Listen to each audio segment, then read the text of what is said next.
Good evening, everyone. Welcome to the West Yorkshire Football Show and our Monday night roundup. We are back after our Christmas and New Year break. I'm Chris Bell. And I'd say that to join me from the start is our Bradford City man, Gareth Walker. We will be joined a little bit later on by Steven Downes to look at Huddersfield Town and Stephen Browne to look at Leeds United as well. We'll also be taking a look at the recent non-league fixtures as well. But first things first, Gaz.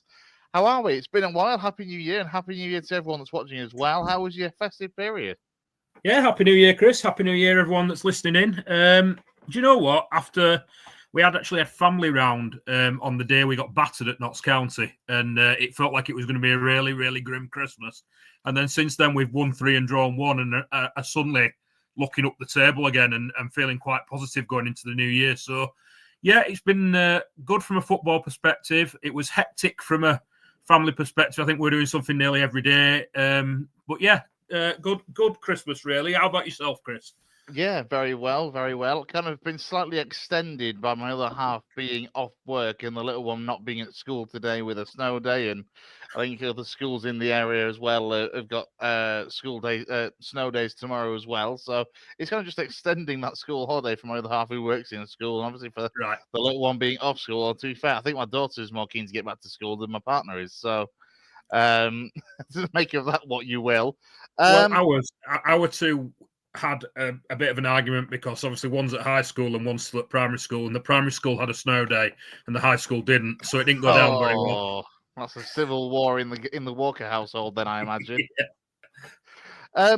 Let's get on to Bradford City then. And as you say, overall, a very, very fruitful festive period. I mean, as you say, after the disappointment of the game at Boxing Day, at Notts County, I was there on Boxing Day in your place and saw what I thought was a pretty good performance with that win over Port Vale. And since then, City have kind of kicked on.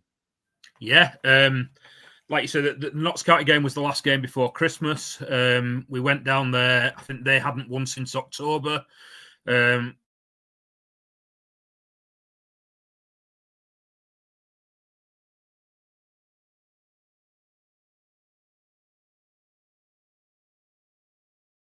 hadn't won since. I'm back.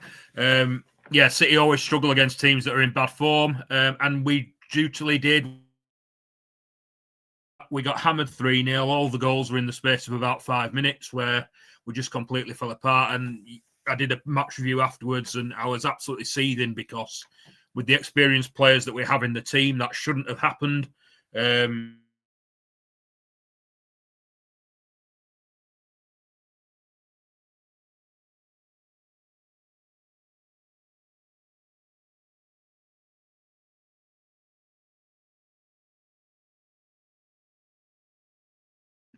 Sorted quickly. Do I keep dropping off here, Chris? You're muted.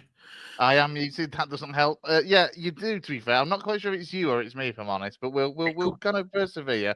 I'm just going to sit here and be patient, and wait for you to come back, though. It's difficult when there's only 2 of us, isn't it? It's not the easiest. It's not. Go on, Downsy. Where are you? Well, yeah. Anyway, coming back to that, it shouldn't have happened with the experienced players on the pitch. I was seething. But yeah, since then, we've done really, really well. 3 wins and a draw. The draw was away at Barrow, and we should have won that game. We were by far the better team. If it wasn't for a brain fart moment by Aidan Baldwin, I think we'd have won that game as well. So everything's looking pretty good at the moment. We had some tough games over Christmas. Chesterfield and Port Vale at home were both up there. We had Grimsby the other day. We were up there as well. We won all 3 of those games, and like I say, we should have beaten Barrow in the away game where we drew 2-2, having been the better side for the majority of the game. So yeah, things are looking really good at the moment, and we're like I say, we're actually looking up the league. And I was, for the first time in ages, I think I said in my post-match review that Bradford game kicked off early on Saturday, and I was home in time to watch sort of the video printer scores coming through later on. And I was actually looking at the other teams, and I was annoyed that Salford beat MK Dons and that Port Vale beat Doncaster, because we're actually looking at teams that are up there and wanting them to draw games and drop points. And that's quite a nice feeling for a change, to be looking at the teams up at the top of the league and wanting them all to sort of drop points, because it's not been a situation we've been in for a while. So yeah, it's positive at the moment. Prepared for it all to go wrong because it's Bradford City. But fingers crossed we can carry on. We haven't got a league game, I don't think, till a week on Saturday because it's obviously the FA Cup this weekend and we're out. But we have got Carlisle away a week on Saturday, and obviously they're struggling, but the amount of signings that they're making, they could have a whole new 11 by the time. Yeah, they have been very, very busy, and as I'm not too surprised, to be honest, with the ownership there, that they're not afraid to spend a little bit of money to try and dig themselves out of the proverbial that they are currently in. As for City, there's a few kind of off-pitch topics. One of the on-pitch topics, I guess, is Andy Cook, and obviously his injury. And look, we've said for a long, long time, and I remember turning to my mates at the Port Vale game as well. Obviously, he got 2 goals in that game, and saying, if you lost Andy Cook, you'd be absolutely buggered. Lo and behold, within a couple of games was it? Which game was it they got injured in? It was the Barrow game, which was in between Christmas and New Year. New Year's Day, actually, I think it was. It was a New Year's game, wasn't it? And obviously we kind of thought, oh, well, you were somewhat concerned. I think he's putting it mildly in the group chat when kind of Cook was off injured. But fast forward to the game on Saturday, obviously, as you say, against I will begrudgingly say, a surprisingly good Grimsby side that around the playoff places. That hurt. That you got through the game very, very well by all accounts. I've seen so many City fans praising the performance as well as the result, and actually saying that, look, that was a game that shows that it can be done without having to put all the weight on Andy Cook's shoulders. Yeah, it's a really interesting one because obviously you said it on Boxing Day. It's taken you not watching City from afar to realise how goose we all thought we'd be with that Andy Cook. City fans have been saying it for a year or two now because he's at some point you think he's the only person who can score goals for City. But we had a little glimpse of it, Chris. We played Crewe in the league 2 or 3 weeks ago, and Andy Cook was suspended. And we went to this formation that we've played the last few weeks, where we had Kavanagh on his own up front. Now Kavanagh's not a target man, but he's someone who will run and run and run all day, and he will press and lead from the front. So we've had him up front, and we've had Anthony Sarcevic and Bobby Poynton just in behind, playing as like 2 narrow 10s, if you will. It's almost like a box midfield behind Callum Kavanagh, with Bobby Poynton and Anthony Sarcevic as the 2 10s, and then you've got Smallwood and Patterson just sitting behind. Smallwood, obviously, the sitter, Patterson, the box-to-box player. And we had a little glimpse of it at Crewe when we played really, really well when Cook was suspended. And we picked up really where we left off against Crewe, against Grimsby the other day. And to be honest, mate, and City fans have been saying it, arguably the best performance of the season, possibly the best performance for 2 or 3 years. We just looked really, really good. Now, we've had a laugh and a joke about we're not a better side without Andy Cook, don't get me wrong, but we need to play how we've played in those games when Andy Cook's in the team, because if we do, we all know he's the best number 9 in League Two. We'll be unstoppable if we can play like that. I think sometimes we are tempted to go long to Andy Cook because he's a big fella. But to me, he's never really been a target man. He's good with the ball at his feet, and that's why he excelled in that season that he was managed by Mark Hughes. He's good with the ball at his feet. He's not, even though he's a big lad, he's not a target man, but we are tempted to go long when he's in the side, and we don't do that when Callum Kavanagh's up there. So yeah, he went off injured in, I think it was like 2 or 3 minutes into the game at Barrow on New Year's Day. And despite how good we were in that first 45 minutes, we played well. You just felt that if Cook had been on the pitch, we'd have been 2 or 3 up at half time rather than at 1-1. But since then, we look really good against Grimsby. Like I say, Sarcevic and Patterson have made a huge difference to the team since coming back from injury. That midfield, I think Philip Morais said it on the radio. He was doing the co-coms. He said that midfield, if you can get that box midfield working right, it's very hard to stop. And with Sarcevic and Poynton in behind the striker and Patterson and Smallwood a bit deeper than that, it just looked really, really good. And Grimsby couldn't cope with us. And we did to Grimsby what they did to us earlier in the season when we outran them, we outfought them, we were more intense. We played some really good football. We scored 3 decent, obviously one was a penalty, but 2 other decent goals. We should have been more up at half-time than 1-0. The goal that they got came totally against the run of play. And yeah, it was just really, really positive, and it just feels nice for once as a City fan, Chris, to be saying that we're doing all right. Now, the sooner that Cook can get back into the team, get back fit, the better.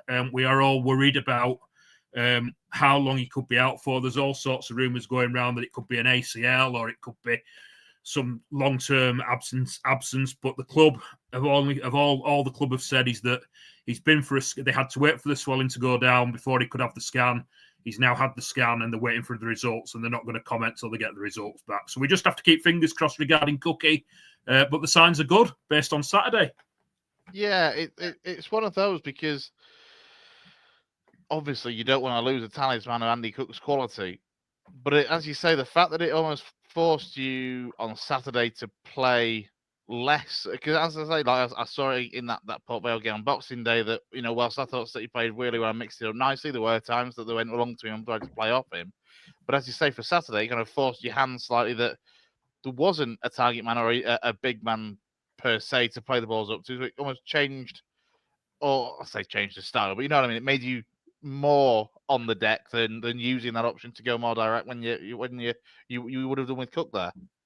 Yeah, absolutely. I mean, like I say, Cook, to me, Cook, even though he's a big striker, he's not at his best playing as a target man. He's better with the ball at his feet. He's a penalty box striker. He scores a lot of goals, obviously with his head in and around the box. That press was just really, really good on Saturday. It was on point, led by Kavanagh, like I say, who just runs and runs all day, and then Poynton and Sarcevic in behind. Patterson, if we can keep him fit, I think he can be one of the best midfielders in the division. He's just got such a burst of energy, scored or created a really good goal against Chesterfield in between Christmas and New Year with a burst from midfield in a game where Chesterfield had dominated the first 45 minutes, a little bit like what we were against Grimsby. There should have been more. They should have been further in front at half-time, and it was 1-1 at half-time, and we were lucky. And then we got the press right second half and went on and won the game. Well, the press was right for the full 90 minutes on Saturday. And we just looked really, really good, like I say. And we obviously want Cookie back as soon as possible. I would imagine we're going to have to go into the transfer market at some point, because even though Kavanagh's done well in that role, he's not been full of goals this season. And the competition behind him is Verdane Oliver, Ollie Sanderson, Tyler Smith, who really none of them have looked up to it this season at all. So you would imagine, especially if Cookie's out for a while, we're going to have to bring someone in. But it's a nice problem to have, having Kavanagh playing well and that system working. That sort of, we've still got the wing backs. We've got like 3 centre halves, and the wing backs, 2 sitters, 2 attacking midfielders, and a striker, and it's looked good. So long may it continue. And I don't like being too positive, because, like I say, it goes wrong very easily at City. You have sort of preempted where I was going to go with this. Just before we carry on, I'm going to bring in Steven Downes, who has made it to join us. See how we mate. You all right? Not bad. I have my tea now and all ready to rock and roll for the show. So, yeah, looking good. Excellent. Happy New Year, Downsy. Happy New Year to you guys as well. And Happy New Year to all our viewers out there. It's good to be back on. Obviously, we've had a bit of a break, haven't we? And now we're back for the new year and ready to watch Town, City and Leeds get relegated in the same season. So... That would be impressive from the position of a couple of those goals, at least. Gaz, let's carry on, Gaz, with City for now. And look, as you say, we are into the window. We're a few days in. There's a couple of players in already. The likes of George Lapsley and Brendan Kayler in on loan from Birmingham City. Obviously, Corey Evans and Cheick Diabate.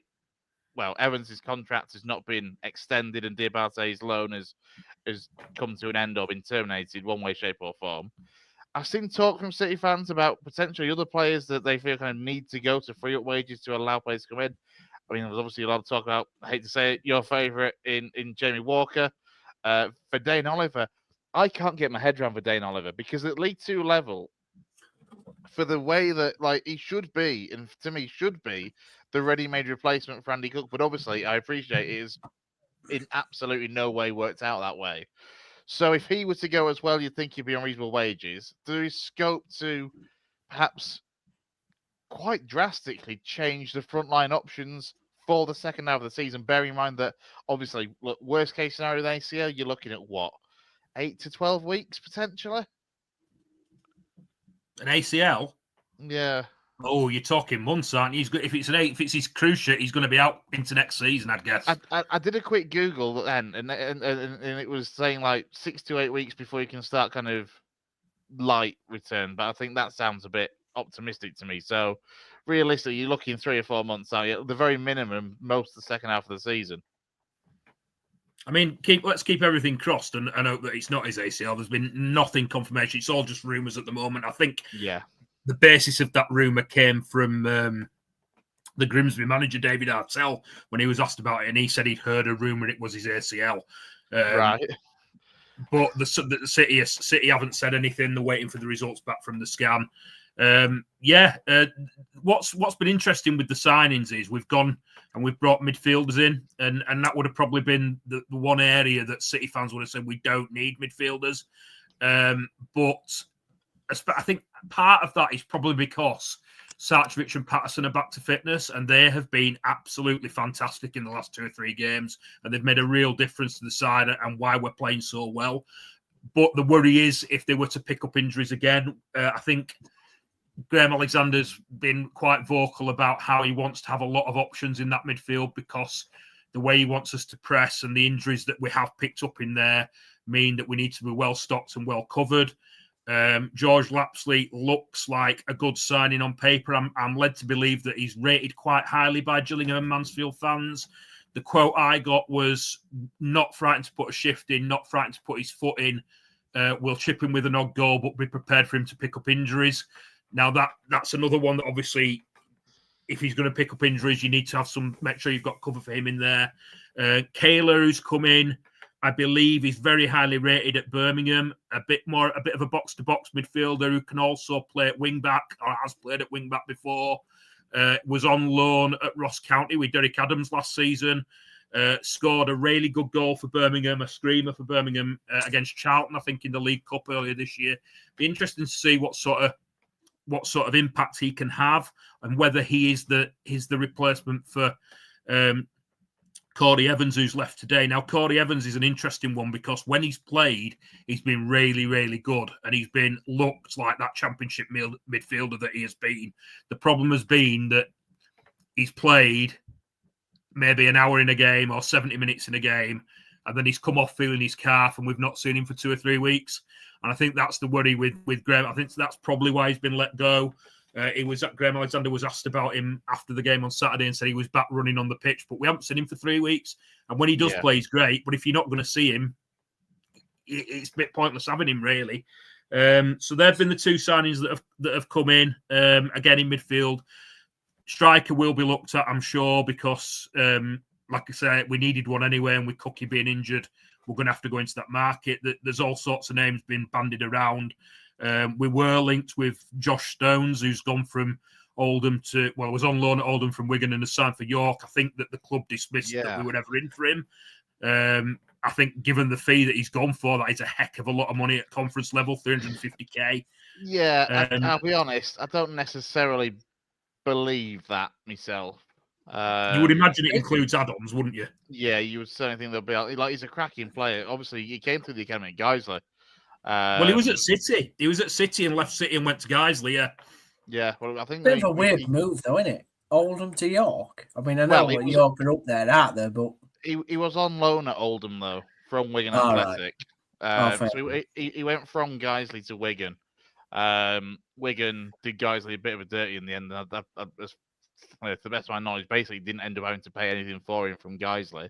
And also, Guiseley have missed out. There was nothing to them to kind of gain from his sale to York either. There's no sell-on fee for Guiseley, so they can feel rather hard done by there, I think, can Guiseley. But was it Telford going back to, I think, 2020 or 2020, 2021 maybe? The season the guys went down anyway, where he scored his only kind of goal for the club in the men's game. But he was one of those players that he just runs and works his absolute nuts off. And actually, can finish really, really well. So it would have been. I'd have been a big fan had he turned up at Valley Parade. But obviously, York have put some money where their mouth is, as they are doing this season, to get him over the line there. Fair, like Sorry, go on, Sorry. Steve. I was just going to say, I'll be fair, guys. If you need a striker, we've got 9 of them on books, but they're all crap or injured, mate. So it's up to you.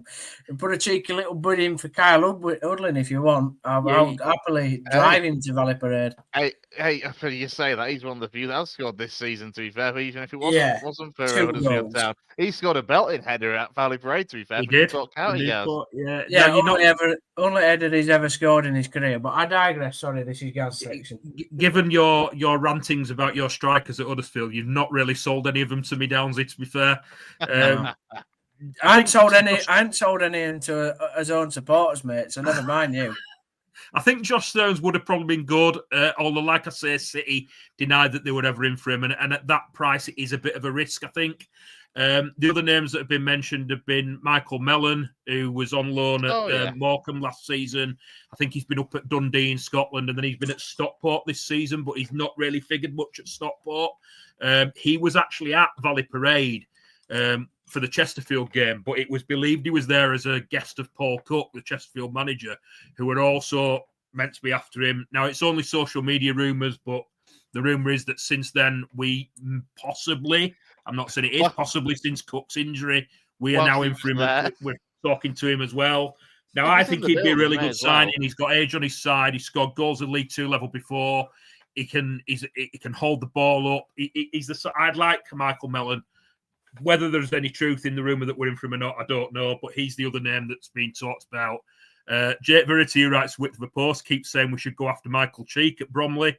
That'd be an interesting one. Very similar striker to Andy Cook, would be a short-term solution for Cook's absence. There's names being linked. We will have to go and get a striker. And with Diabate leaving, it makes you wonder if we'll have to go and get a defender as well, although I was looking at the squad the other day, and even with Diabate leaving, we do have 2 players for every position in the 3 centre-backs, and we do have 2 players for each to cover each wing-back position. The worry is that those players include Callum Johnson, who is now, I must say, back from injury and has been on the bench a couple of times. So you're relying on him as one of those players, and also Paul Huntington, who's been very good when he's played, but has also picked up an injury. So possibly, even though we're 2 players for every position at the back, we might, given the unreliability of those 2, look at a centre-half. And the other one that City fans are saying we could do, we're looking at, is the goalkeeper position, because having Colin Doyle as the only reasonable backup to Sam Walker is not ideal. And Sam Walker's form, sad to say, after a good second half to last season when he signed, he struggled this year. He's letting some goals that he will be disappointed with himself, I'm sure. Both goals at Barrow, albeit one was a penalty, he looked like he should have saved it. Definitely should have saved the second one that went through his legs, and it's not the first time, and he's starting to pick up a bit of criticism. It might just help him if we bring a keeper in that can push him and have pressure on him for his place, because at the moment it looks like the only position that we don't have cover for, and you don't want to be relying on Colin Doyle. We have got Zach Haddy, who's a highly rated youngster, but he's not even featured in the Bristol Street Motors, so I don't see Alexander relying on him. So I would expect definitely a striker, possibly keeper, centre-half to come in. The other one that's been mentioned is left wing-back, but we do have cover there now. Richards has been in the form of his life at left wing-back, playing really, really well, scored 2 goals recently. Tyreek Wright's coming back to fitness, who can obviously cover for him. Clark Adore can play there. Brad Halliday's played there this season as well. So I wouldn't necessarily say it's as urgent as some people think, but striker definitely, possibly centre-half and keeper.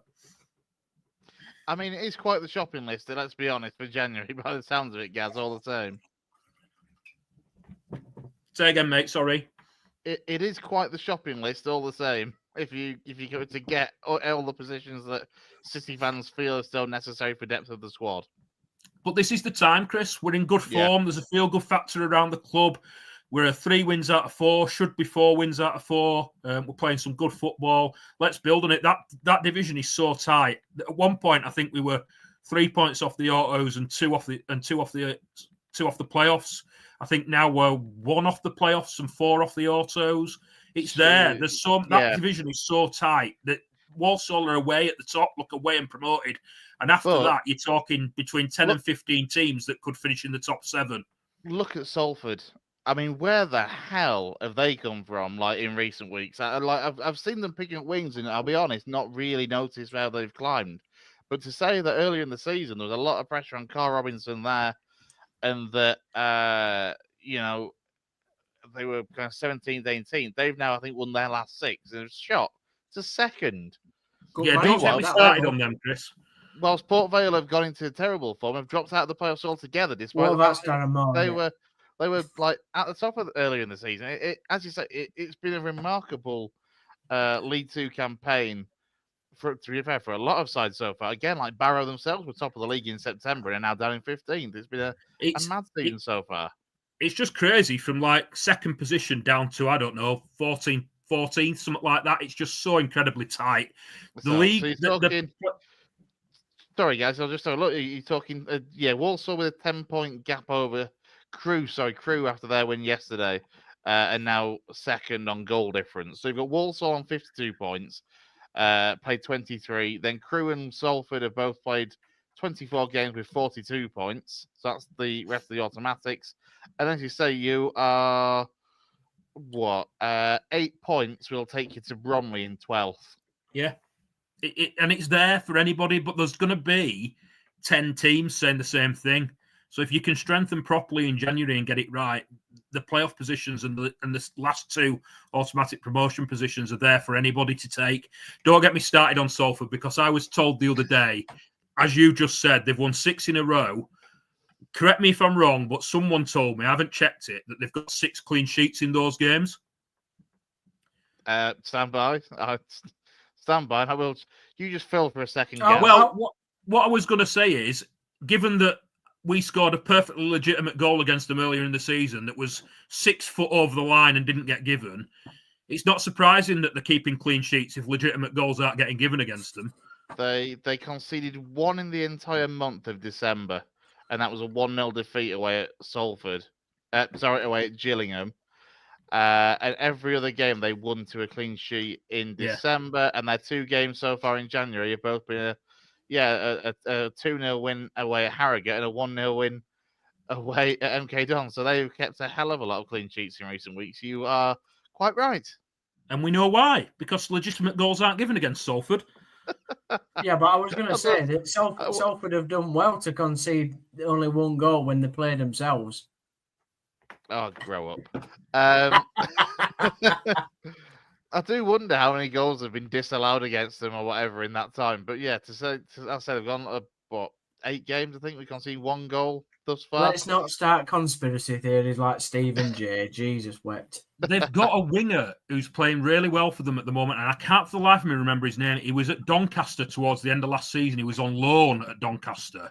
And then he couldn't agree a deal. He got released by his parent club, couldn't agree a deal to stay, and has ended up, I think it was in September, he rocked up at Salford. Is it Haji Manoga? That's the one. Played for Lincoln, didn't he? The name rings a bell. I think I remember. I think he was on the books at Portsmouth, maybe a couple of years or so ago. That's where the name rings a bell for me, I think. He was very, very key in the run that Donny had at the end of last season, and I believe that he's kind of replicating that form at Salford at the moment. Fair play, fair play. Let's look ahead, and as you say, no game for City this weekend due to it being the FA Cup and City sadly being out of it. But I'd say it gives a little bit of time actually between that next Bradford City game, though, I guess. Obviously, it's the EFL Trophy 3rd round game away at Aston Villa on the 14th. So, 8 days from now? And then, obviously, as we mentioned earlier, the league game away at Carlisle on the 18th, who themselves, as you said earlier, might have a whole new starting 11 by that point, the way they've been racking up the signings so far. It seems that way. Our record against Carlisle isn't great. Well, it's all right at home. Our record up at Carlisle is terrible. I don't think we've won there since the opening day in 1986 or something.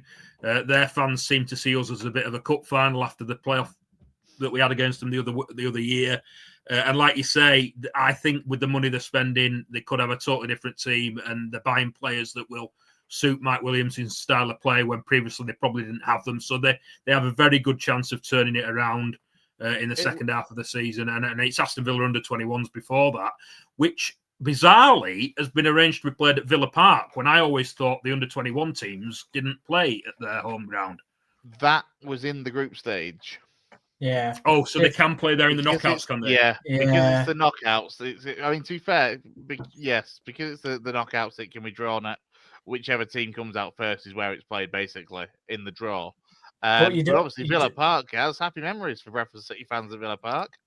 Yeah, I'm not going because I don't want to soil those memories, to be honest. It was obviously that 2013 League Cup semi-final. Yeah, great memories of Villa Park. A little bit like, I think the year we got promoted to the Premier League 99, I went back about 10, 15 years later when we played Wolves in League One, and it kind of soiled the memories because they played us off the park. So I'm not doing it again. But yeah, bit of a gap between the next couple of games, like you say. 10 days it'll be before we play, since last played when we played Villa, and then the Carlisle game at the weekend. So hopefully we'll have a couple more signings in by then. Hopefully the last couple of players that are injured might be back, and we can keep the positivity going and carry on the good run. Yeah, fingers crossed. Fingers crossed. I tell you, if I wasn't busy on the 14th, then I'm tempted to go to that game myself, because I can't imagine it's very expensive, and I've never been to Villa Park, so I kind of need to tick that off on the old ground list.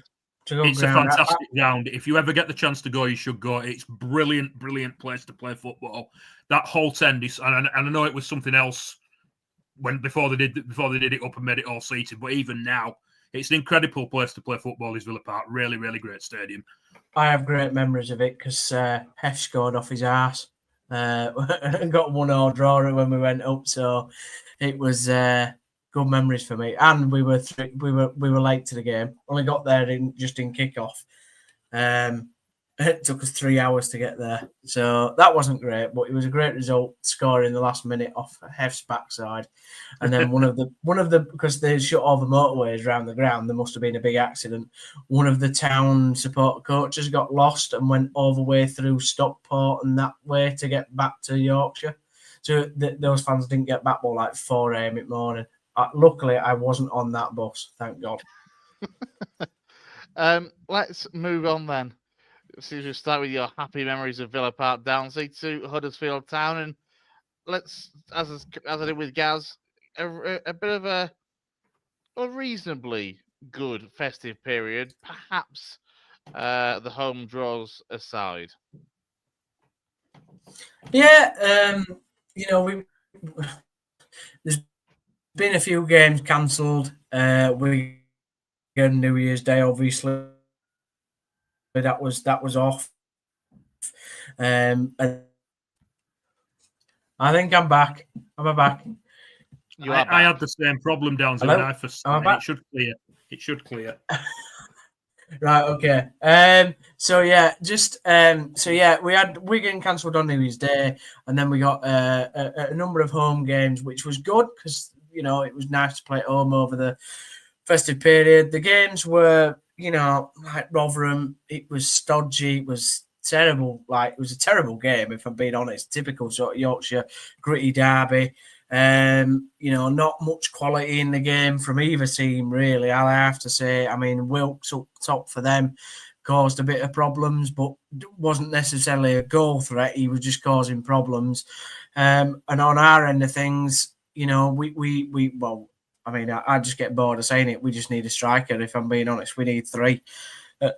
And then the Burton game, the game before, that was, again, a terrible, terrible first half performance from us. I mean, absolutely. It was probably, it wasn't the worst we played, because Northampton's definitely the worst game we've played, but it was one of the worst halves that we've had this season.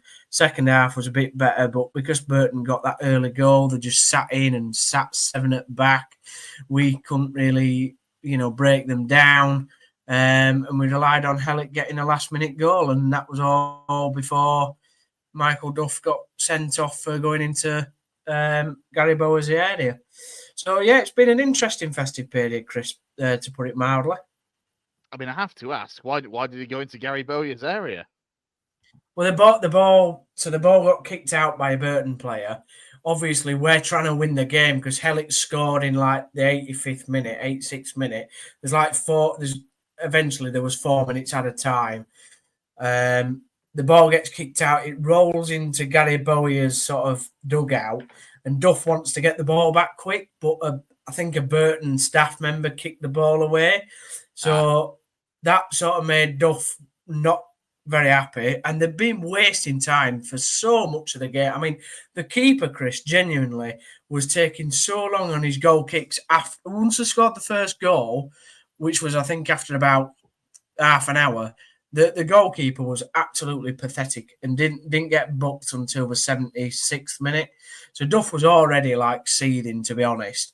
And then by the time that happened, he just, I mean, he didn't do anything. Like, it shows on the cameras that he didn't do anything. It's just because he's gone in the area. Yeah, the ref's gone over and sent him off. But yeah, so that happened. And then to top it off, we the only new I heard Gaz's shopping list about signings. I mean, I've got one as long as his as well.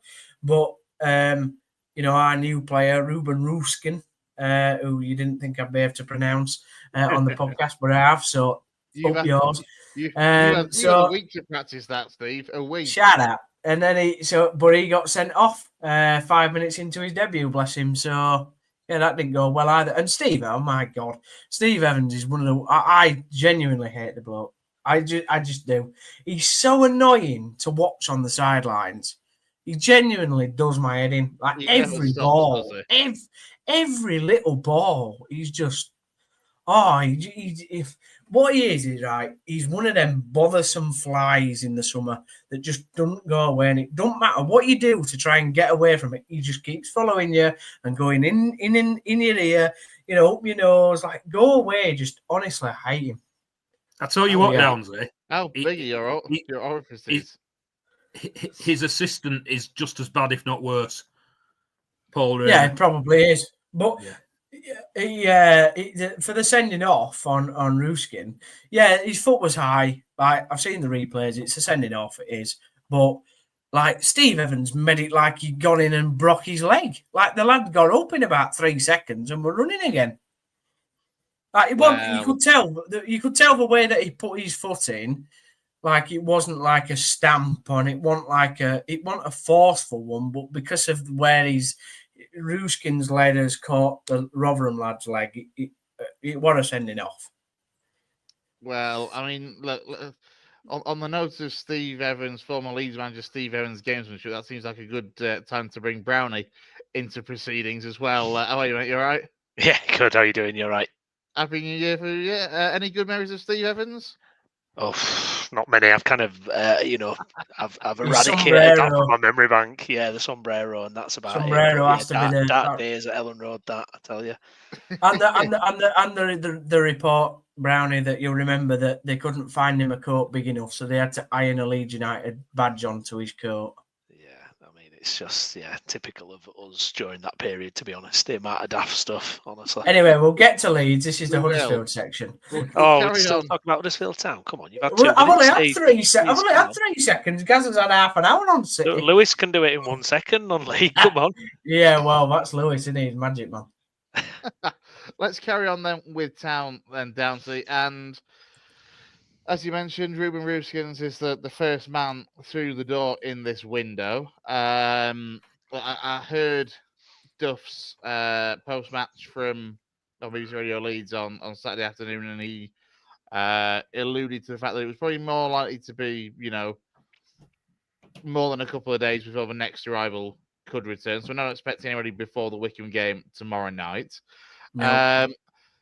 Let's just rule striker out. We're not talking about strikers, Downsy. Where else is there on your Huddersfield Town shopping list? Because we all know how desperately you want a forward or 12.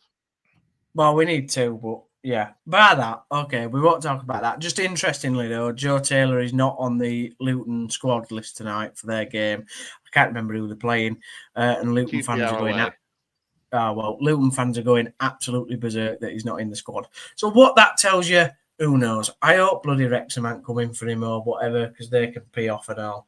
Who's that, right, Taylor. You what?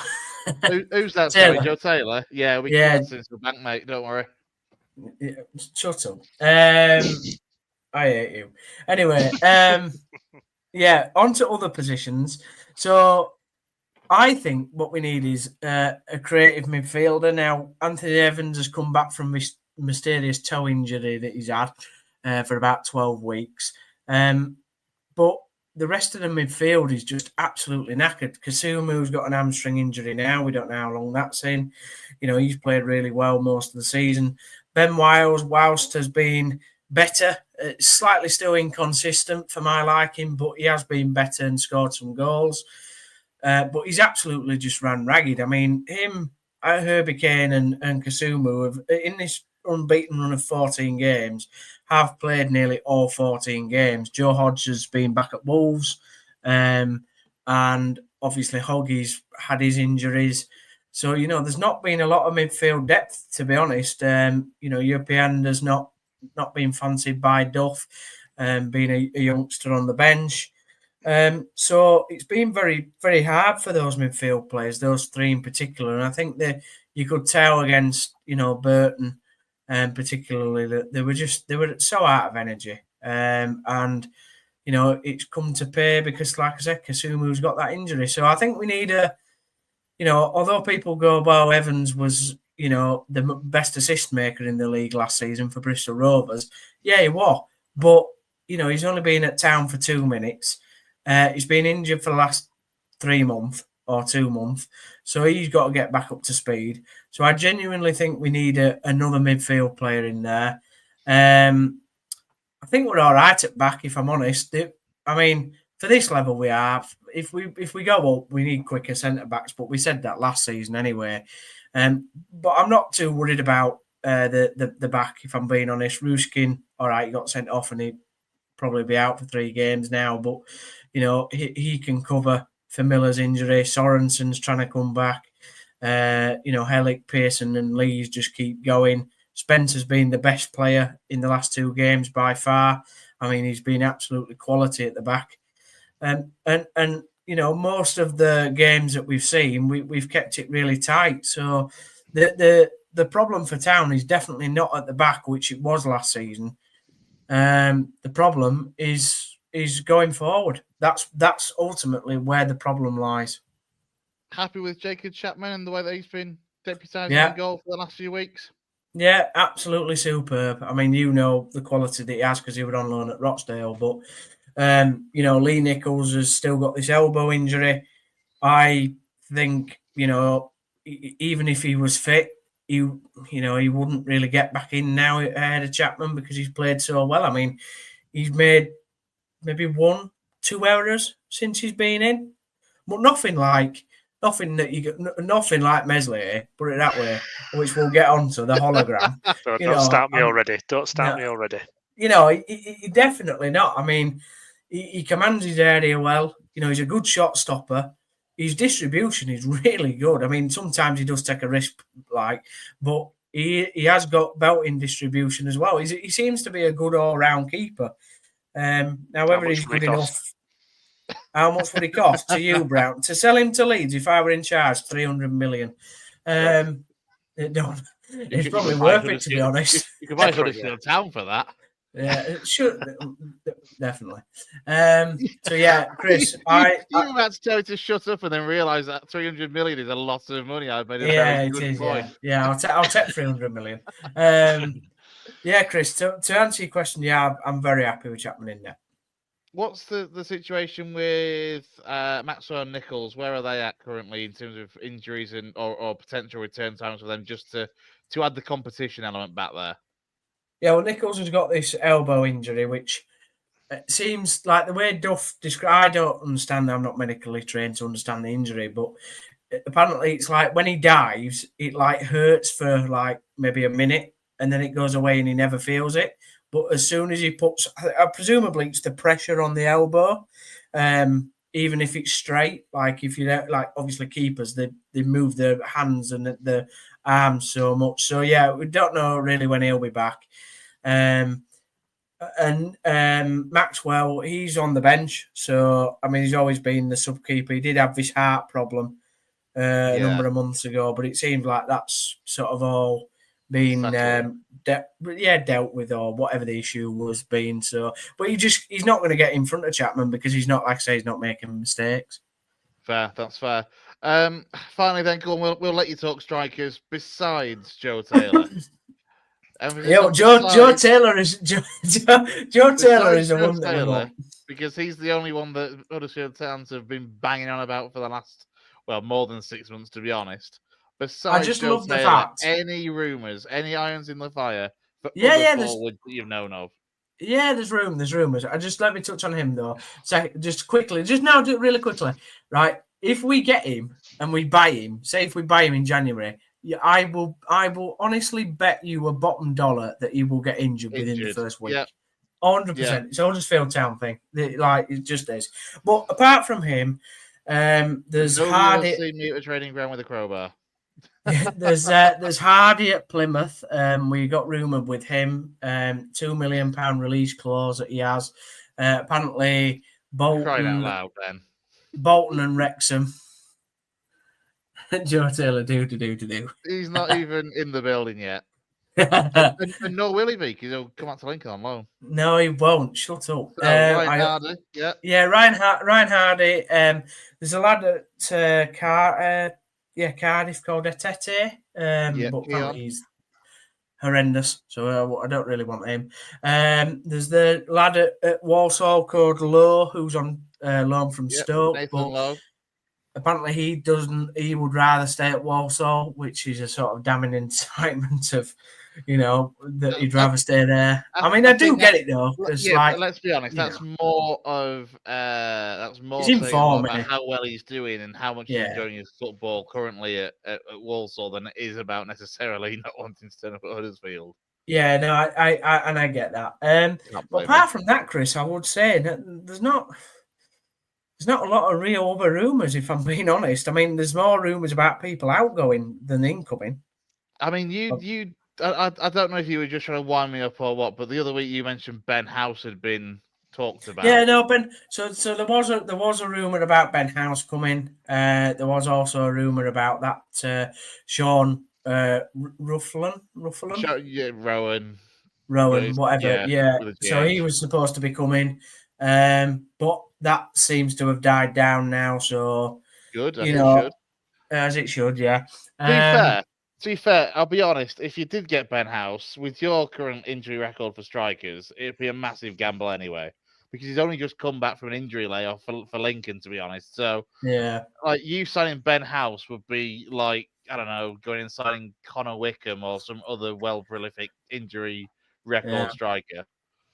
Yeah, I mean, it's quite clear that we wanted a left back because of Miller's injury, and it's quite clear that we want two strikers. And I mean, I'll be honest, I bet Duff can't wait for the transfer window to be over, because he just says the same thing in every press conference.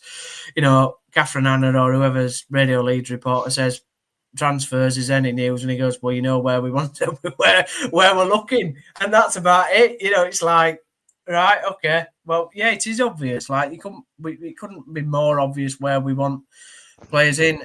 Kieran Phillips has gone out today to Ross County for an undisclosed fee. He was over in Sacramento. He scored 115 goals in 31 games for Sacramento. That either tells you how bad the level is in the US, or that tells you how good he's actually played. So God knows why we've sold him, if I'm honest, but we have done. Have you just made a verbal typo? I'll swear you said 115 goals in 31 games. He scored 115 goals in 31 games. Right, you're just being silly now. No, I'm not. That's his stat. He scored 115 goals, Chris, in 31 games. I'm going to check this. Yeah, because Downsy's taking the absolute. I am. Check on Twitter. Exactly. They may have on Twitter. That source of factual. Yeah, no, but on the town website, it tells you if you go on the town Twitter, it tells you that he's left. That's an absolute typo and a half. Then, I mean, to be fair, let's be honest. 15 in 31 actually is 1 in 2. You can't complain. Chris, I knew I'd get you that 115, by the way, but there we are. Being a pillock. So I love how Chris nearly went for it, to be honest. But yeah, 15 goals in 31 games. I've heard there are no strikers anymore, only for the rich clubs. Yeah, well, to be fair, James, that doesn't equate to us because we have got Mr. Nagel, who has got a lot of money. He just doesn't maybe put it in the right areas. Well, Ryan Hardy had cost you around $2 million allegedly because of the release clause in his Plymouth contract. Yeah, so yeah, I mean the other outgoings that are listed. Josh Carome has been rumoured to be interested in league. I mean, he's supposed to be apparently interesting Championship clubs and League One clubs. Now, which bloody League One clubs are looking at him, God only knows. Because I hope it's not Birmingham or Wrexham. And who else was rumoured to be going? Whilst you remember the rumours, Jaheim Headley has gone, hasn't he? Yeah, Jaheim Headley has gone. Yeah, I mean that was obvious with us bringing Ruskin in, and Miller will eventually be coming back fit. Headley was just never going to play. He's gone to Port Vale. I know Darren Moore liked him when he was at Town. Whatever to think about Darren Moore. Listen, I wish Headley all the best. Like, he's built so well for being a footballer. I mean, he's not. You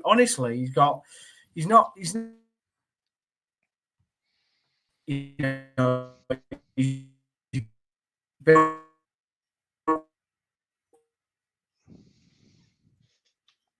Downesy appears to have turned into a robot. It's the most sense he's made in years, that, isn't it?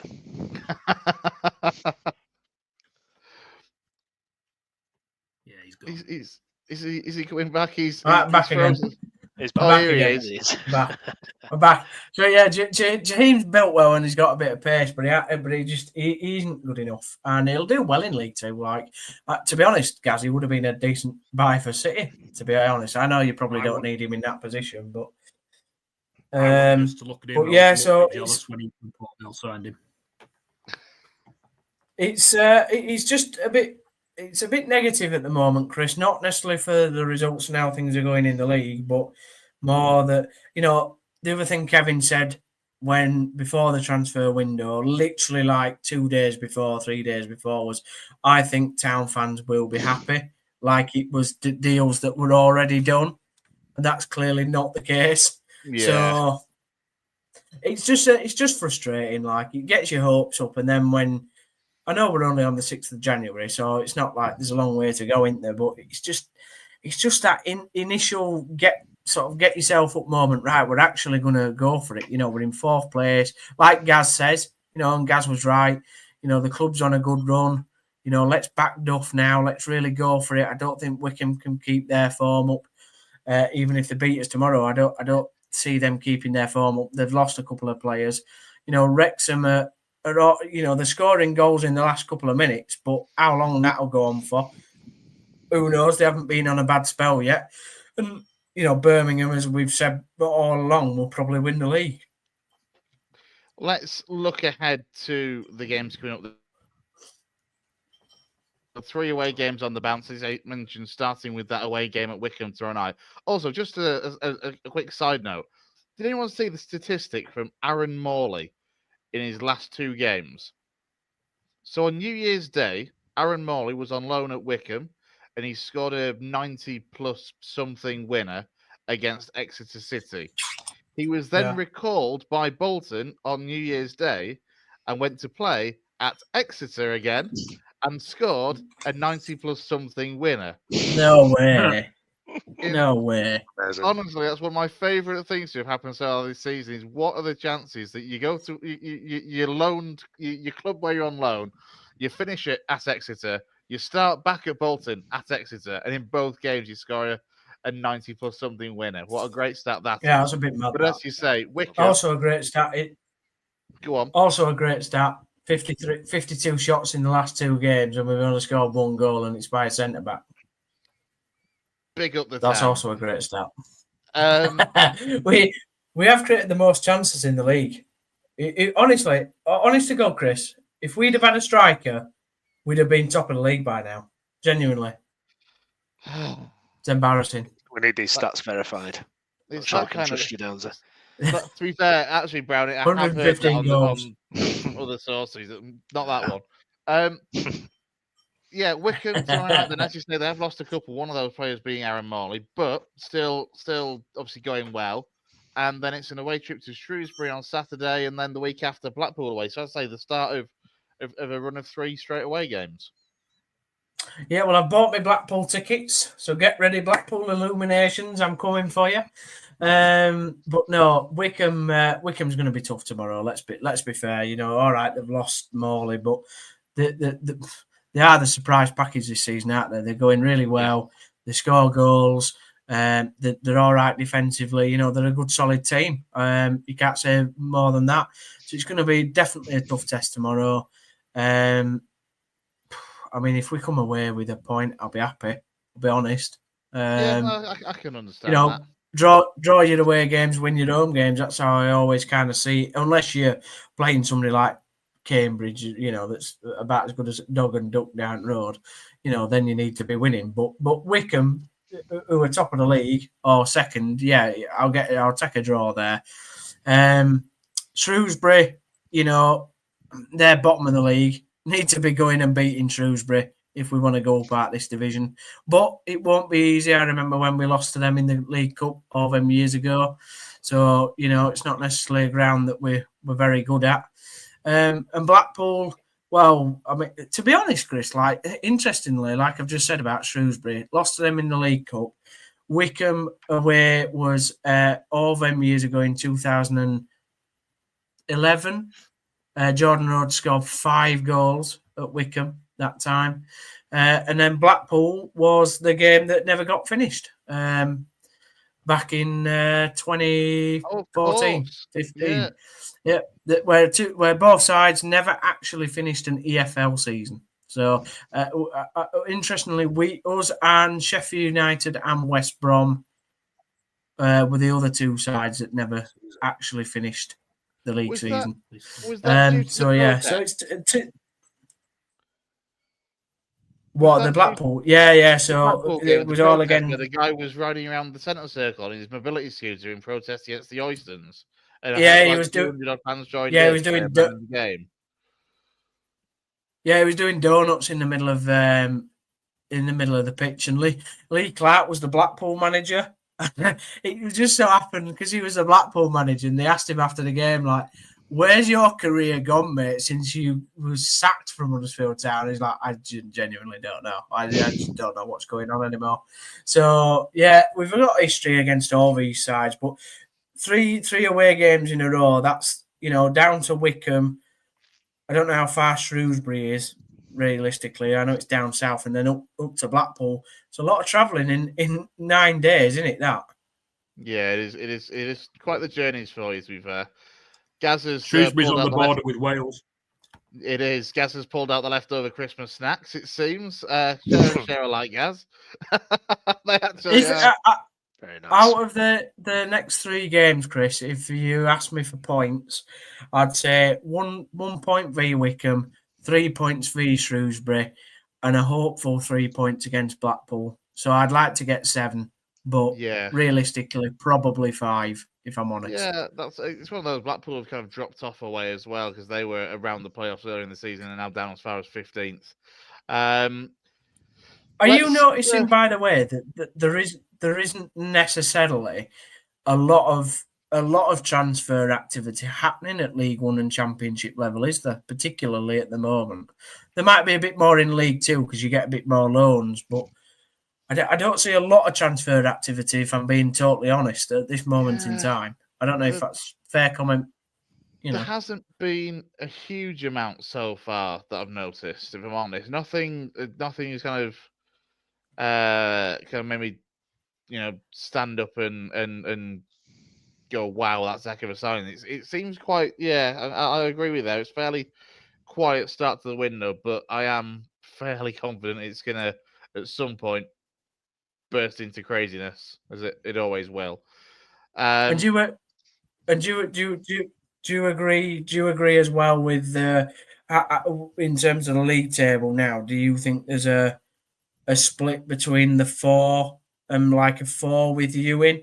So there's like Charlton, Lincoln, Barnsley, Bolton and Reading, and then there's like the 4, us, Wickham, Wrexham and Well, Birmingham. There is. I'll be honest, mate.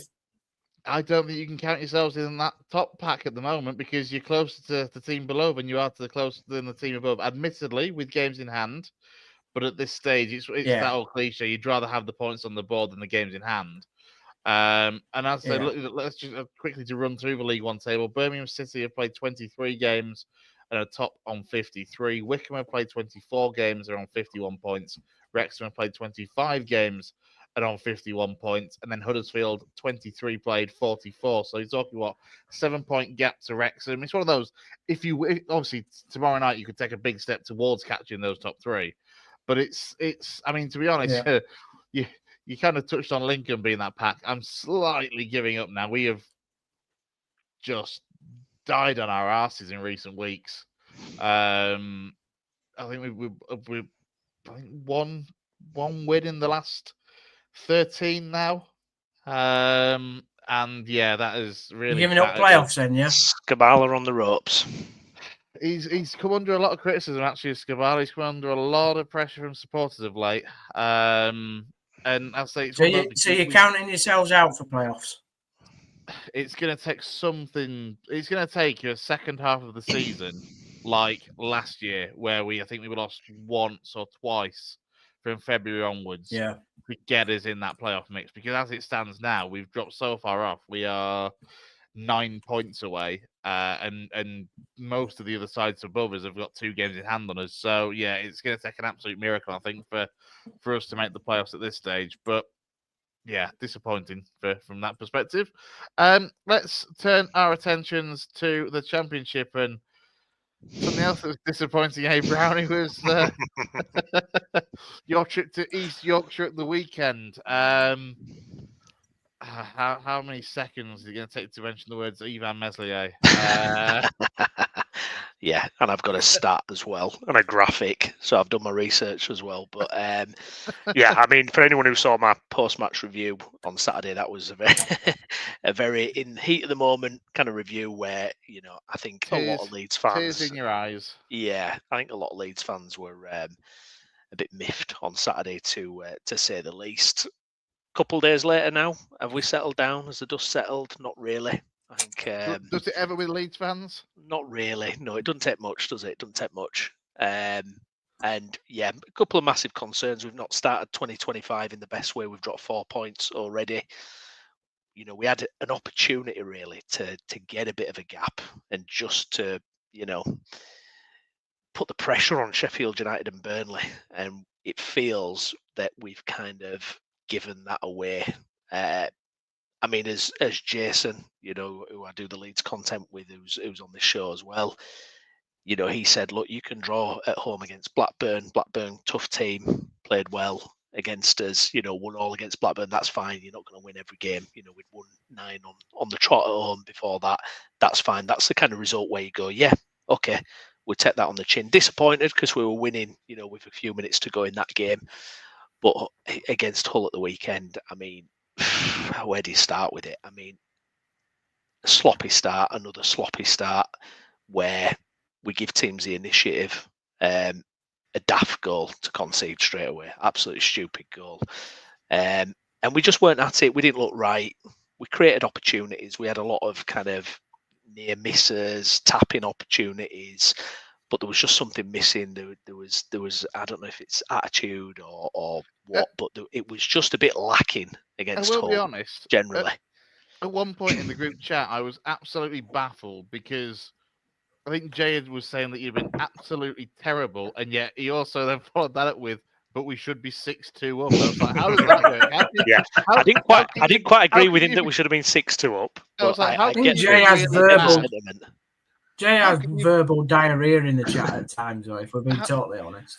Be nice, Steve. But how can you be really bad and yet also you should be 6-2 up? Well, do you know what it is? It's almost like, you know, when you've played football yourselves in a 5-a-side team and you're way better than the other team, but you're going a bit half-hearted at it, and you're still good enough to create lots of opportunities. And, you know, obviously we made it 3-1 at one point, but you're just not quite at it. And that's certainly what happened with Leeds. A lot of players completely off it, defence included. But having said all that, second half, we're getting the job done. We're 3-1 up. We're coasting pretty much. Don't know what Farke's doing with the substitutions. Makes no substitutions for I think he brought Byram on and then didn't make another substitution until way into the 80th minute. And then moment of madness, and it's kind of, you know, that was it really. From that moment, it was like, here we go. You could argue Elan MESLIER, there we go, we've mentioned him, was at fault for all 3 goals. There's an argument there. It's a little bit difficult with the first goal because the TV angle, it kind of cuts to the player running in and MESLIER's kind of stood a few feet away. So you don't know if, he must have hesitated. I don't know what's happened there. I think what's probably happened is he was quite probably near to the edge of his box or out of his box because he's you know, that's what he does. That's how he plays. You know, he's that kind of sweeper keeper. And then for whatever reason, he's not been aggressive enough. He's not got to the ball, not closed it down, and they score. Second goal, obviously, I mean, I don't know if you guys have seen the screenshots of it, but the ball is going over the bar and he keeps it in and drops it onto the foot of their player to score. If you look at how the defenders react, the other Leeds players, Rodon, Rothwell, and Piru, they're, you know, ready to head in rip his head hands off. and ready to rip his head off. Which makes you think, is this a little bit untenable now for MESLIER really going forward if that's how your teammates are reacting? Because when he made his error at Sunderland, Junior Firpo had a bit of a strop about it, and he got a lot of criticism for that. Yeah. But fast forward to January and mistakes happening again, it's kind of unacceptable. I just want to bring up the MESLIER graphic, if I can, just to kind of talk through some of the numbers with him here, because it is alarming. And I want to make it clear, this is not a personal thing. It's not an agenda thing. It's not targeted at the human being behind it. This is purely looking at, you know, a football player for Leeds United. What's the source? Well, this is a brilliant. Yeah, this is a brilliant. If any of you are watching on X and you're not following LUFC data, you need to follow this guy. Unbelievable stats almost after every game, and comes out with absolute nuggets and gems. He's been doing his homework on MESLIER. And if you have a look through some startling kind of stats that stick out, so 17th ranked in the championship for goals prevented, ranked 18th in the championship for save percentage. An interesting one here. Now, one of the positive stats where you look at it and go, that's positive, but actually when you dig a little bit deeper, isn't really. Shots on target faced in the championship, 56. But there's a little note there on the side saying that's the lowest number of shots faced by any championship side in 2024-25. So this guy's protected by how we set up and how largely dominant possession-wise we are. And 19 goals conceded. If you look at the save percentage in the championship, it's 66%. James Trafford, his save percentage for Burnley is 85%. So, you know, huge difference there. Five goals. Cooper's as well, doesn't it? Michael Cooper's is 79.2 for Sheffield United. Exactly. 5 goals conceded from the first shot on target faced, and it does feel like that with MESLIER for a lot of time as well. You know, that first shot, he lets it in. And yeah, it's pretty damning, really, to be honest. And as LUFC data says here, the stats suggest that he should have saved 39 more goals than he has conceded over the last 5 league seasons. But I would say it's a little bit more compressed to that. I think the mistakes and errors kind of came in that last Premier League season, and I don't blame him at all. But it's an area of the pitch where we've failed to strengthen. I don't know what's going on. I mean, obviously Farke's come out. He's never going to criticize, you know, his goalkeeper. You know, he's a pro, isn't he? He knows that will be the worst thing you could do. But I think all the evidence, whether you look at it from a stats point of view, whether you look at it from the eye test, this guy just isn't meeting the mark for us. And I will go so far as to say he could potentially cost us automatic promotion.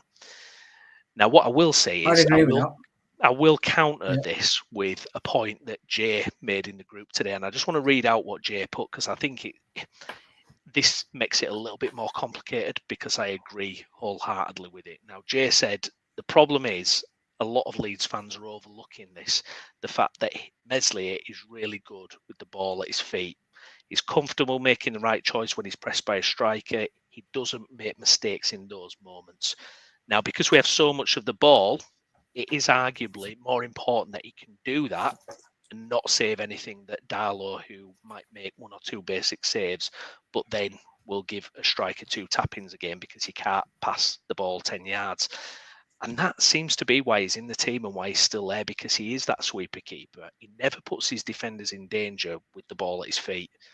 His long-range passing isn't all that, to be completely honest. But that short-range decision-making is there. So if you drop Darlow in there, you're going to have to change that up, because, I mean, the couple of times I've watched Darlow play for Leeds, all right, he's not had that many opportunities, but he just hasn't got it with the ball at his feet at all for what He's we more of an need. old-school keeper, isn't he, rather than a sweeper keeper, let's be fair. But he wouldn't have let them Ricks in against Hull. No. I agree. To be honest, Brownie, I watched all 3 goals, and the first one he hesitates 100%. If he don't hesitate, he gets there. Second one, he's obviously just embarrassing. I mean, that is, anybody a keeper worth his salt lets that go over the back. He don't even need to save it. That's the worst thing about it. He could have just let it go over. And then the third one, he gets the punch to it, but realistically, I mean, the defence is all over the shop for the third one anyway. But we had this debate in the chat, and I don't want to take it away from Leeds, but I do think it is an interesting point on MESLIER particularly. We talked about Onana being at Man United, and unfortunately, the 2 people that variantly, I want to stress that word, variantly defended that man in the Man United net, who said he was an absolute world-beating keeper, right? Lou and Jay, talking to you, right? He said that he was a world-beating keeper just because, right, of how they think about football. To me, a goalkeeper is a goalkeeper. Your first port of call is, can you save a shot? Are you good in stressful situations where you can come out and get the ball, in a corner situation or a free kick? Can you command your area? That is the first port of call for a goalkeeper, not whether you're good with your feet and fancy with your feet. If you can do both, like Edison and Allison, brilliant. But if you can't, Onana's a good example of a goalkeeper that can't, and MESLIER is another good example of a goalkeeper that can't. I think that it's important to actually say that the original topic before we got onto Onana in the group chat actually was the whole just goalkeepers. Back in the day, goalkeepers were goalkeepers. They were praised for the great saves. They were praised for being the last line of defence and doing the job bloody well. And the role of a goalkeeper now and the coaching of goalkeepers now is so different to what it was, say, 15 years ago. When you think back to the Premier League, when the majority of top 15 Premier League sides would have had regular number ones that you knew you could rely on. Now, because the game is different, and this actually comes back, I guess, Brownie, to what you were saying about, or what Jay's point was earlier on, in that because the game is now different and goalkeepers are expected in quite a lot of cases anyway, across most levels, to be able to use their feet and pass the ball. That's what is, as you say, probably keeping MESLIER in the side. Yeah, and this is where the conundrum starts, because what's the right thing to do there? Because I think this guy will cost us more points from now to the end of the season. It might be in 5 games' time, it might be in 10 games' time, but I think there's enough evidence to suggest it will happen. However, what do you reckon he's cost you so far, points-wise? Me and Jason had worked out about 7 points. That was before what happened on Saturday. Now, for me, Portsmouth goal in, Sunderland goal, and there's a couple of us that have to really kind of chop through it to point out. 7 points is a lot, But we now it's 9. We're saying 9 now. That's a lot of points. Yeah. Well, let me just. If it was even your basic 7 now, that'd put you on 60 points. You'd be 8 points clear of second. So, can I just say for everyone not a Leeds United fan, cheers, MESLIER, you're keeping the title race alive. Exactly. What would you do, Single-handedly. What would you do, Brownie? Then would you have Darlow in? Would you rather have that change of system? If you'd have asked me at 5 o'clock on Saturday, it's January. Well, yeah, that as well. But at 5 o'clock on Saturday, I've seen play anyone, play Cairns for God's sake. Just get this guy out of the net. But and Jason's spot on. what does it do tactically? Because Farker is that manager.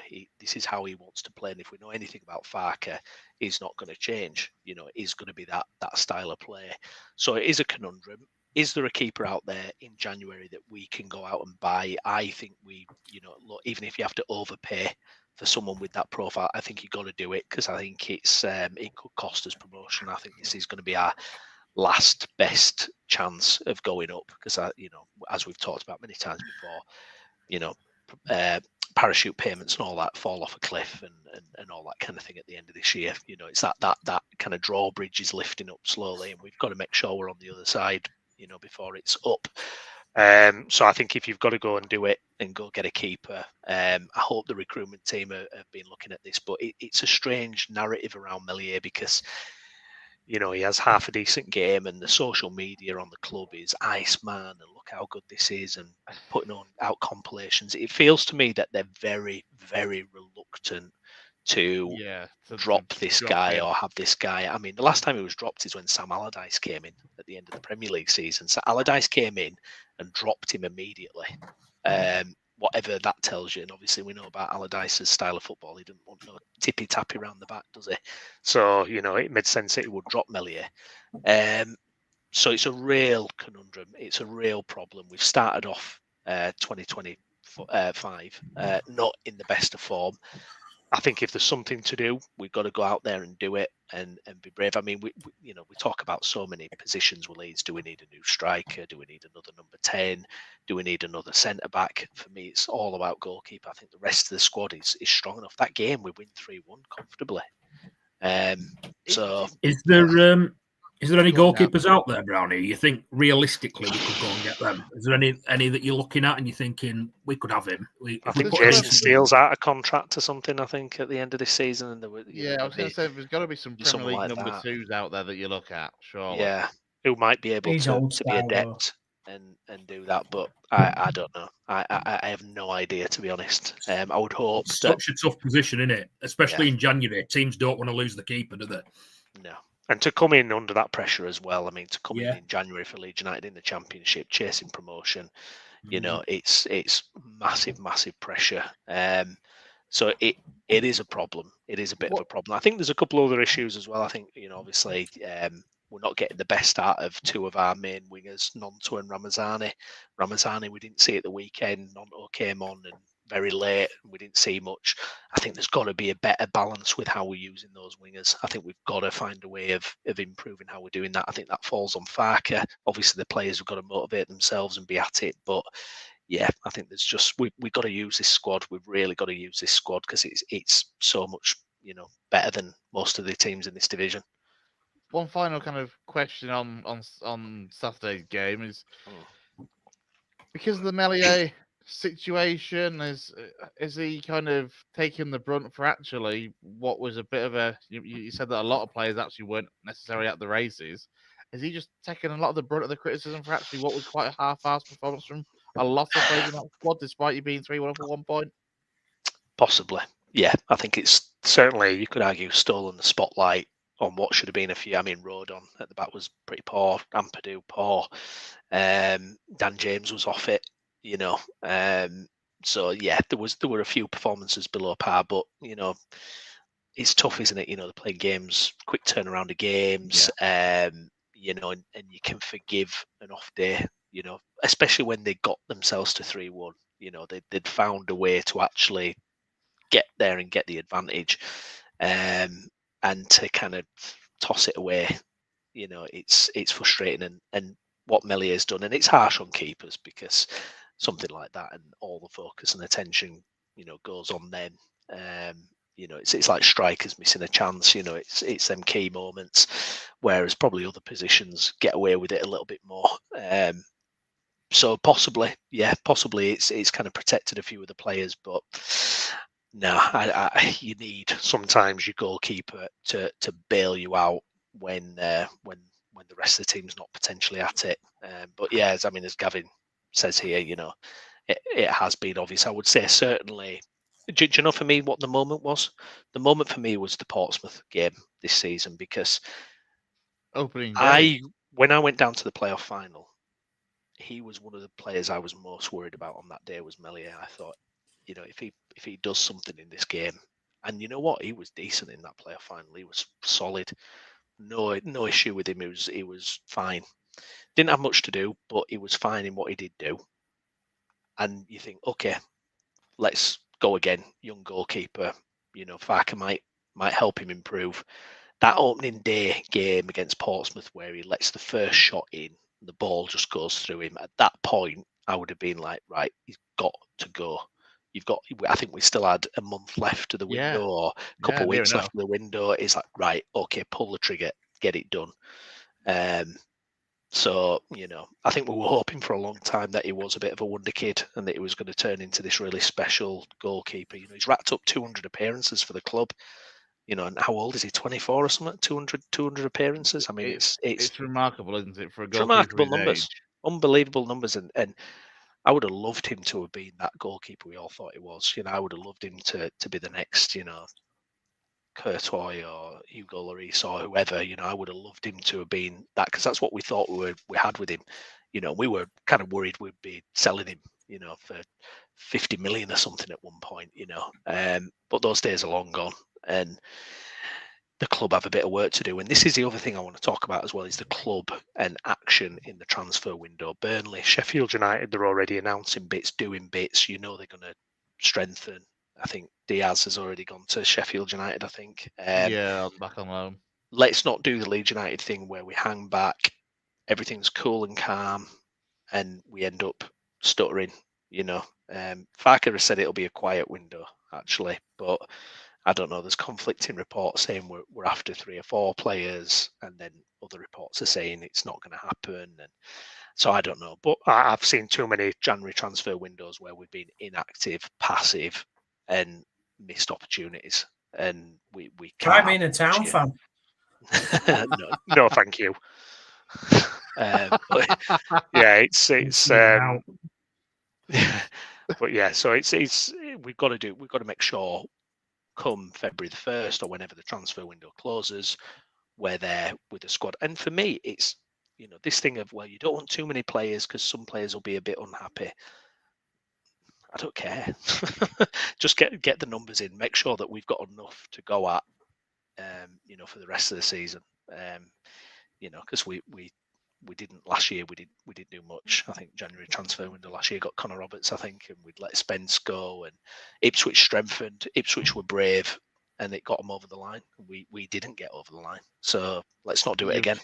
You've got 4 weeks, Brownie. The window shuts on Monday, the 3rd of February.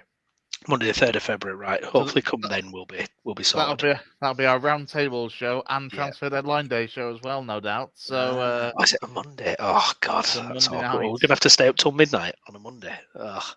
Yep, I'm sure we can do it. Get ready. I'll do the early shift. I'll do the early shift if that's all right. Me and Brownie will do the early shift when no happens, and then you lot can I was going to go on say, to the earlier you do your shift, the less likely you are to actually get anything to talk about, to be fair. And look, I reckon, judging by the 3 league clubs that we've talked about, obviously Bradford, Huddersfield and Leeds, and actually come deadline day, there could still be business to do for probably all of them by the time we get there. Any final Leeds things before we kind of wrap up with the quick non-league roundup? Very quick shout out to friend of the show, Nancy Froston, writer for The Athletic. She's announced that she's going on to a new role for The Athletic, but I just wanted to basically wish her the best and say thank you for her contributions to the show. Obviously, a mega busy journalist for The Athletic, but always gave us much time as she could. So just a big thank you to Nancy, really, and best of luck for the future. Any talk of who might be taking her place? I think Beren Cross, who does, I think, Leeds Live at the moment. I think he's the rumour. So we're waiting for Fabrizio to confirm it, and then we can get behind it. But yeah, it's looking forward to seeing who's going to be taking up the ropes there. Absolutely, yes. A big thank you. I thought you were going to say that we can announce. Go on, Danza. I thought you were going to announce her as a regular contributor to the Monday show, to be honest, Brownie. I thought you were like a transfer deadline day, spectacular exclusive. That'll be nice, wouldn't it? Let's quickly then have a look at go through the non-league scene FC Halifax Town, they didn't play at the weekend. Their game against Fylde was postponed. In the National League North, Farsley, they were beaten by 3-1 as the home side at the Silverland Stadium in Buxton by Rushall Olympic, which was a rather costly defeat, it has to be said, because Rushall themselves are bottom of the league. So as it stands, Farsley are 3 points above the bottom four in 20th place. However, Radcliffe, who are the side below them, have 3 games in hand on them, and Marine and Eden Market have a game in hand as well. So it's all very tight at the bottom end of the table for Farsley Celtic.